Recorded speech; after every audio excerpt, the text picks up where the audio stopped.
केशोद में आम आदमी पार्टी के नेता प्रवीण राम की ओर से न्याय यात्रा की शुरुआत की घोषणा की गई है। दरअसल अपने ऊपर दर्ज की गई गलत पुलिस शिकायत के मद्देनजर आम आदमी पार्टी के नेता प्रवीण राम की ओर से 6 तारीख से लेकर 14 तारीख तक न्याय यात्रा की घोषणा की गई है। तब आपको बता दें कि इस दौरान वो डोर टू डोर जनसंपर्क कर गलत शिकायत के मुद्दे लोगों के पास से न्याय मांगेंगे और उसी के साथ आम आदमी पार्टी में जिन्हें भी इंटरेस्ट हो उन्हें पार्टी के सदस्य बनाएंगे। तब इस बारे में उनकी ओर से क्या कहा गया है, आइए सुनते हैं। नमस्कार मित्रों, थोड़ा दिवस पहला केशोदना लोकोना हित माटे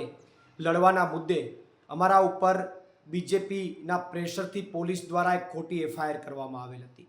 आ फरियादना पगले अमे गईकाले वाजते गाजते सामे चालीने पोलीस स्टेशने अमारी धरपकड़ करवा गयेल, परंतु पोलीस द्वारा अमारी धरपकड़ करेल नथी अने एटला माटे ચોક્કસથી એવું કહી શકાય કે આ ફરિયાદ અમારા ઉપર ભાજપના કહેવાથી ખોટી રીતે કરવામાં આવેલ હતી। પરંતુ આ જે ખોટી ફરિયાદ કરવામાં આવી છે એ ફરિયાદના વિરોધમાં અમે નક્કી કર્યું છે, અમારી કેશોદ આમ આદમી પાર્ટીની ટીમે નક્કી કર્યું છે કે અમે આવનારી 6 તારીખથી લઈ અને 14 તારીખ સુધી એટલે કે સતત 9 દિવસ સુધી એક ન્યાય યાત્રા કાઢીશું। કેશોદની અંદર એક ન્યાય યાત્રા કાઢીશું અને આ ન્યાય યાત્રા મારફત અમે લોકોની વચ્ચે જઈશું, લોકોની વચ્ચે ડોર ટુ ડોર જઈશું, જનસંપર્ક કરીશું અને કેશોદના લોકોને અમે